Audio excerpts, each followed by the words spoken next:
नमस्कार. बाळूमामाचे दर्शन या यूट्यूब चॅनलवरती आपल्या सर्व बाळूमामाच्या भक्तांचं स्वागत आहे. भक्तांनो, आज आपण या व्हिडिओच्या माध्यमातून बाळूमामा आणि साप नागदेवता याबद्दलचे त्या दोघांमधील संबंध जे काय होते ते मी तुम्हाला या व्हिडिओच्या माध्यमातून सविस्तर समजावून सांगणार आहे. ठीक आहे भक्तांनो, या सृष्टीत काही आत्मे असे येतात जे माणूस असूनही देवासारखे वागतात. भक्तांनो, जे प्राण्यांशी बोलतात, निसर्ग ज्यांच्या आज्ञेत वागतो आणि मृत्यूही ज्यांच्यापासून दूर राहतो. ठीक आहे, आणि मृत्यूही ज्यांच्यापासून लांब राहतो, दूर राहतो. आज आपण अशाच एका महान संताबद्दल बोलणार आहे, माहिती बघणार आहोत. लक्षात ठेवा, श्री सद्गुरू संत बाळूमामा आणि त्यांचं एक अतिशय गुढ, अद्भुत आणि दैवी नातं, सापांशी असलेलं नातं. भक्तांनो, याबद्दल मी तुम्हाला थोडक्यात माहिती सांगणार आहे, तर सर्वांनी व्हिडिओ भक्तांनो पूर्ण बघा, स्क्रिप्ट करू नका. ठीक आहे, पहिल्यांदा आपण बघूया श्री सद्गुरू ब्रह्मांड नायक संत बाळूमामा कोण होते. संत बाळूमामा म्हणजे एक व्यक्ती नव्हे, ते होते चालता बोलता देवस्थान. लक्षात ठेवा, बाळूमामा म्हणायचे, आपले बाळूमामा म्हणायचे, मी काही चमत्कार करत नाही, भक्तांची श्रद्धा काम करते. पण भक्तांनी जे पाहिलं आहे ते आज सामान्य बुद्धीच्या पलीकडे आहे. भक्तांनो, ठीक आहे, संत आणि प्राणी यांचे नाते काय होते भक्तांनो, याची मी तुम्हाला थोडक्यात माहिती सांगतो. तर भारतीय संत परंपरेत संत ज्ञानेश्वर आणि रेडा, संत एकनाथ आणि गाढव, संत तुकाराम आणि कुत्रा, तसंच श्री सद्गुरू संत बाळूमामा आणि साप. साप म्हणजे भीती, साप म्हणजे मृत्यू, साप म्हणजे विष. पण बाळूमामांसाठी साप म्हणजे सेवक होते, साप म्हणजे रक्षक होते, साप म्हणजे शिस्तप्रिय आत्मा होते. लक्षात ठेवा भक्तांनो, बाळूमामांबद्दल पहिली अद्भुत घटना, ऐतिहासिक कथा भक्तांनो, ते ऐका. एकदा बाळूमामा ध्यानात बसले होते, म्हणजे ध्यान साधना करत असताना खुल्या माळरानात डोळे मिटलेले, आजूबाजूला कोणीच नव्हते. तेवढ्यात भक्तांनो एक मोठा नाग त्यांच्या दिशेने सरकत आला. सामान्य माणूस असता तर पळाला असता किंवा आरडाओरड केली असती त्याने भक्तांनो, पण बाळूमामा ते स्त्रीय निश्चल निर्भय, तो नाग थेट बाळूमामांच्या जवळ आला आणि त्यांच्या पायाजवळ विटळा घालून बसला. भक्तांनो, जणू काही म्हणत होता, हे माझे गुरु आहेत. ठीक आहे भक्तांनो, साप का वाकत होते बाळूमामांसमोर. भक्तांनो, महत्वाचा प्रश्न सगळ्यांना पडलेला आहे. ठीक आहे, तर साप का वाकत होते बाळूमामांसमोर याबद्दल थोडक्यात माहिती बघा, याचे उत्तर सांगतो मी. तर यामागे एक गूढ आध्यात्मिक कारण आहे. साप म्हणजे कुंडलिनी शक्तीचं प्रतीक आणि बाळूमामा म्हणजे पूर्ण जागृत आत्मा. तसेच त्यांचं जागृत देवस्थान आदमापूर या गावी आहे भक्तांनो, कोल्हापूर जिल्ह्यामध्ये. जिथे अहंकार नसतो तिथे हिंसा टिकत नाही, जिथे करुणा असते तिथे विष निरभ्र होत नाही.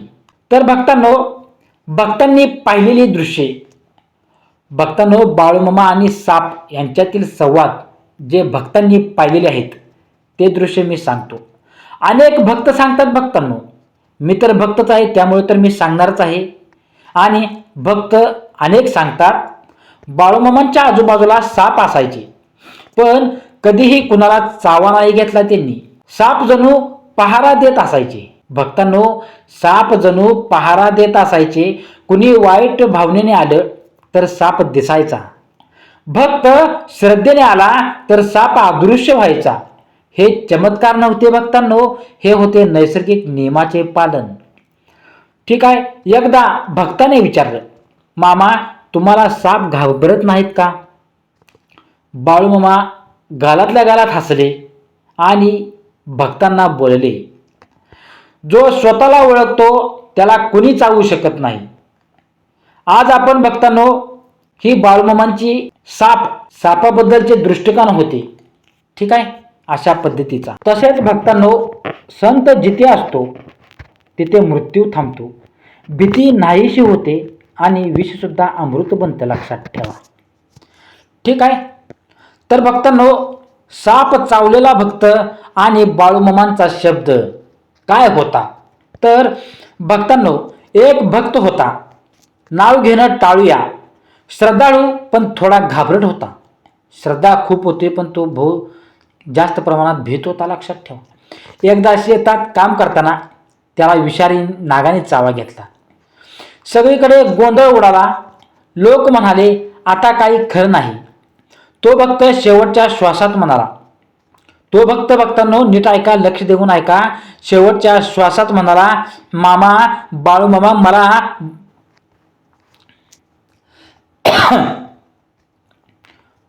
तो भक्त शेवटच्या श्वासात म्हणाला, मला बाळूमामांकडे घेऊन चला.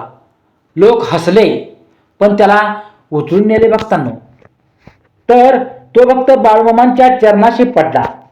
अंग थरथरत होते, विष शरीरात पसरत होते भक्तांनो.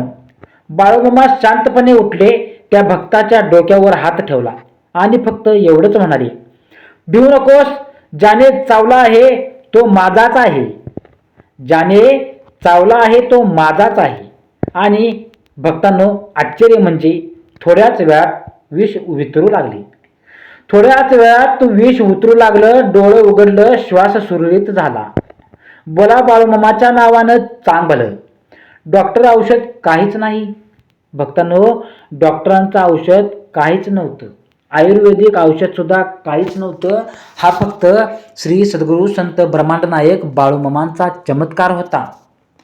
तसेच अनेक भक्तांनो अशाच प्रकारच्या काही घटना सांगितलेल्या आहेत. घडलेल्या घटना आहेत, सत्य परिस्थितीवर घटना आहेत भक्तांनो. ठीक आहे. रात्री बाळूमामा झोपले असताना एक कथा सांगतो भक्तांनो. रात्रीच्या वेळी बाळूमामा झोपले असताना त्यांच्या चारही बाजूंनी साप वेटोळे घालून बसलेले असायचे.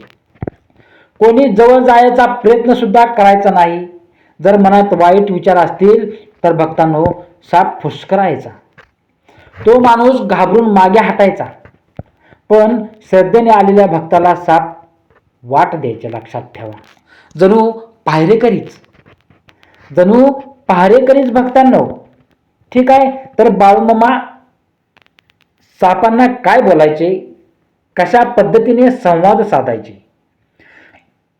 ते म्हणायचे. म्हणजेच बाळूमामा आपले म्हणायचे, हे ही जीव आहेत, यांना ही आत्मा आहे.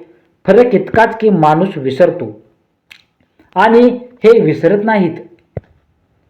तसेच भक्तांनो, नागपंचमीच्या दिवशी संपूर्ण परिसरात भीती असायची, कारण त्या भागात साप मोठ्या प्रमाणात दिसायचे.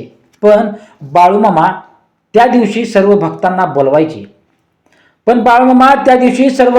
बोलवायचे आणि सांगायचे सर्वांना, आज कोणालाही काही होणार नाही.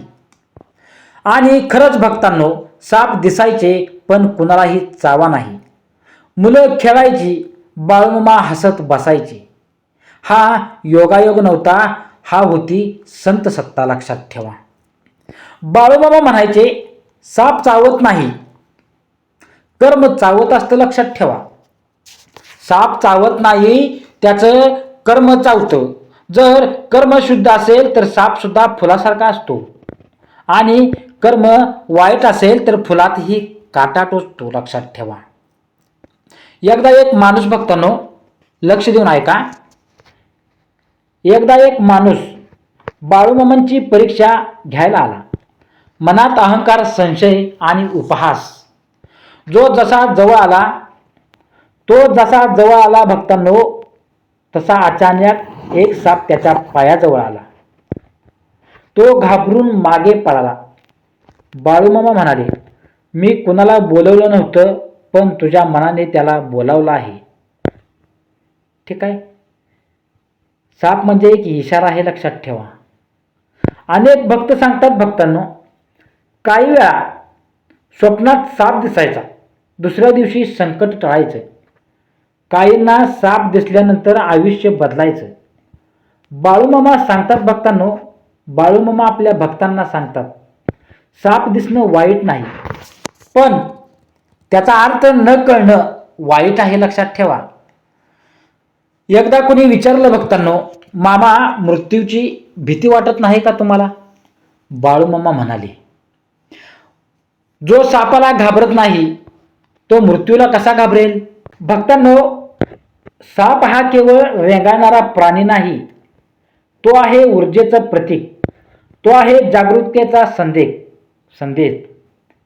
आणि भक्तांनो, साप हा केवळ रेंगाळणारा सरपटणारा प्राणी नाही, तर तो आहे ऊर्जेचं प्रतीक, तो आहे जागरूकतेचा संकेत, लक्षात ठेवा. आणि जिथे साप नमतात तिथे आत्मा पूर्ण जागृत असतो. ठीक आहे भक्तांनो, भारतीय परंपरेत सापाला नेहमीच विशेष स्थान आहे. तर भगवान शिवाच्या गळ्यात वासुकी नाग, विष्णू शेषनागावर शयन, योगशास्त्रात भक्तांनो कुंडलिनी शक्ती, तंत्रविद्येत नागदेवता. साप म्हणजे भक्तांनो ऊर्जा, संयम, रहस्य आणि परिवर्तन. आणि संत बाळूमामा, लक्षात ठेवा, ते होते ऊर्जेचे पूर्ण स्वामी. कुंडलिनी शक्ती म्हणजे काय भक्तांनो? मानवाच्या मूलाधार चक्रात गुंडाळलेली सुप्त शक्ती. तिचं रूप सांगताना शस्त्र म्हणतं भक्तांनो. जेव्हा साधना परिपक्व होते तेव्हा ही शक्ती हळूहळू वर चढत असते. मूलाधार, स्वाधिष्ठान, मणिपूर, अनाहत, विशुद्ध, आज्ञा, सहस्त्रार. आणि ज्याच्या सहस्त्रात कुंडलिनी जागृत तो जीवनमुक्त असतो. तर बाळूमामा सांगतात भक्तांनो, बाळूमामांची कुंडलिनी अवस्था काय आहे? तर भक्त सांगतात, बाळूमामांच्या उपस्थितीत लोकांना शांती मिळवायची असेल ध्यान लागतं, लक्षात ठेवा. लोकांना शांती मिळायची असेल तर ध्यान लागतं.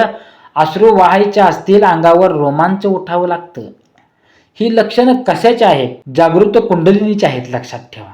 म्हणूनच ज्या संतांची कुंडलिनी जागृत त्याच्याजवळ साप उत्कृष्ट होतात, कारण ऊर्जेसोबत त्याची ऊर्जेकडे ओढली जाते. म्हणून भक्तांनो, साप का हल्ला करत नाहीत? पहिल्यांदा तर भक्तांनो, सामान्य माणसांकडे साप गेला तर तो चावतो, पण संताकडे तो नमतो, लक्षात ठेवा. तर का? कारण संतांमध्ये अहंकार नसतो, भीती नसते, हिंसा नसते. आणि साप भीती, कंपन आणि आक्रमकता ओळखतो. बाळूमामामध्ये पूर्ण निर्विकरण अवस्था होती, लक्षात ठेवा. म्हणून सापांसाठी ते गुरु होते. तर एकदा एका साधकाने विचारलं, मामा साप का तुमचा ऐकतात? मामा साप का तुमचा ऐकतात? तो स्वतःच्या मनावर विजय मिळवतो, त्याचं ऐकतात, लक्षात ठेवा. मामा साप का तुमचा ऐकतात? बाळूमामा म्हणाले, जो स्वतःच्या मनावर विजय मिळवतो त्याचा ऐकायला सृष्टी येते, लक्षात ठेवा. बाळूमामा म्हणायचे भक्तांनो, साप दिसणे शुभ. ठीक आहे. तर बाळूमामा म्हणायचे, साप दिसणं कधीच अशुभ नसतं, तो इशारा असतो. साप दिसला तर काय भक्तांनो, आयुष्यात बदल येणार असतं, लक्षात ठेवा. जुनी त्वचा गळणार, जसं साप काट टाकतो. कर्माचा फळोदय जवळ येतो. आत्मपरीक्षणाची वेळ असते, लक्षात ठेवा. ती साप दिसणं म्हणजे एकदम चांगलं असतं, भाग्याचं असतं, लक्षात ठेवा. तर म्हणूनच बाळूमामा सापाला कधी मारू देत नसत. बाळूमामा सांगायचे भक्ताला, अरे मुला, अरे भक्ता, तो संदेश घेऊन आला आहे. तर साप अचानक चावतो असं वाटतं, पण तो कारणाशिवाय चावत नाही. तसेच बाळूमामा म्हणायचे, अरे बाळा, अरे मुला, जसं कर्म दिसत नाही पण फळ देतं, तसंच साप दिसत नाही पण तो चेतावणी देत असतो. म्हणून भक्तांनी विचारलं भक्तांनो मामांना, मामा स्वप्नात साप दिसला तर? मामा स्वप्नात साप दिसला तर? तर मामाने उत्तर कसं दिलं बघा. काळा साप दिसला, दडलेली भीती असते. पांढरा साप दिसला, आध्यात्मिक उन्नती असते. तर नागफणा काढलेला तुम्हाला दिसला तर मोठा निर्णय देतो. साप शांत बसलेला दिसला तर संरक्षण देतो, लक्षात ठेवा. पण शेवटी ते म्हणायचे, स्वप्न नाही, मन शुद्ध ठेवा तुमचं भक्तांना. कुंडलिनी ही स्त्री शक्ती मानली जाते आणि साप तिचं प्रतीक आहे. बाळूमामा नेहमी स्त्रीचा मान राखायचे भक्तांनो. मामा म्हणायचे, अरे मुला, जिथे स्त्रीचा अपमान तिथे साप चावतो. हा उपदेश आजही खूप मोठा आहे. तर अनेक साधक सांगतात, अनेक भक्त सांगतात, ध्यानात साप दिसतो. बाळूमामा म्हणायचे, अरे मुला, भिवू नका, ती शक्ती जागृत होते, पण सावध करायचे, गुरुविना शक्ती जागवू नका. ठीक आहे. तर बाळूमामा नागपंचमीला फक्त पूजा करत नसत, तर नाव देवतेशी बोलत असत, संवाद करत असत. तर बाळूमामा म्हणायचे, हे रक्षक आहेत, पृथ्वीचं संतुलन सांभाळतात. भक्तांनो, बाळूमामा म्हणायचे, बाळूमामा सांगायचे, अरे मुला, भीती बाहेर नसते, ती आपल्या मनात असते, ती आत असते, लक्षात ठेवा. साप बाहेर दिसतो, पण भीती मनात असते, लक्षात ठेवा. ठीक आहे. तर भक्तांनो, घाबरू नका, शांत राहा, सापाला वाट द्या, त्याला मारू नका. राम राम किंवा बाळूमामा नाम घ्या. भक्तांनो, सतत तुम्ही राम राम आणि बाळूमामा नाव घ्या. ते म्हणायचे, जो शांत राहतो त्याला साप चावत नाही. म्हणून बाळूमामा कधीही अंधश्रद्धा शिकवत नसत, ते शहाणपणात शिकवत होते, लक्षात ठेवा भक्तांनो. तर साप आला तर ओरडू नका, दगड मारू नका, टोमणे मारू नका, गर्दी करू नका, कारण गोंधळ म्हणजे सगळ्यात मोठा धोका असतो, बाळूमामा सांगत असत, लक्षात ठेवा. आणि आत्ताच्या काळात सुद्धा भक्तांनो, गोंधळ म्हणजे सगळ्यात मोठा धोकाच आहे. त्यामुळे गोंधळ झाला तर शांत राहायला शिका. तर भक्तांनो, बाळूमामा कोणताही मंत्र शिकवत नव्हते. बाळूमामा सांगायचे, अरे मुला, नाम हेच संरक्षण आहे. भक्त सांगतात, लक्षात ठेवा, जय बाळूमामा हे नाम घेतल्यावर अनेक संकटे टळली जातात. भक्तांनो, मला सुद्धा एक प्रश्न पडलेला होता. तर एक आई सांगते, माझं मूल शेतात खेळत होतं, अचानक त्याच्याजवळ साप आला, माझ्या तोंडून न कळत बाळूमामा असं निघालं. तो साप थांबला, वळला आणि तो निघून गेला. हा योगायोग होता, लक्षात ठेवा, की श्रद्धा होती. म्हणून भक्तांनो, फक्त मामांवरती श्रद्धा ठेवा, मामांचं नामस्मरण करा. तर अशीच भक्तिमय मॅसेज ऐकण्यासाठी, संदेश ऐकण्यासाठी आत्ताच आपल्या चॅनलला सबस्क्राईब करून बेलायचं बटन दाबा. आणि हा महत्त्वपूर्ण तुम्ही व्हिडिओ पूर्ण बघितल्याबद्दल सर्वांचं मनापासून आभारी आहे. जय बाळूमामा.